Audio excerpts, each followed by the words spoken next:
So today I'm gonna give you a little review what I think about the Ingersoll wrench.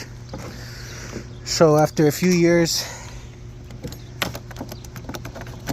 of actually closing it and opening it,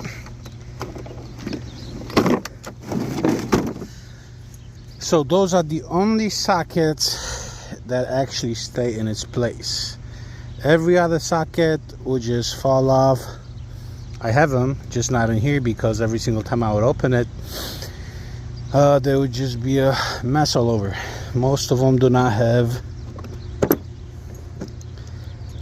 the marks anymore. That's the biggest issue. Quality wise, when it comes to the durability, they're awesome.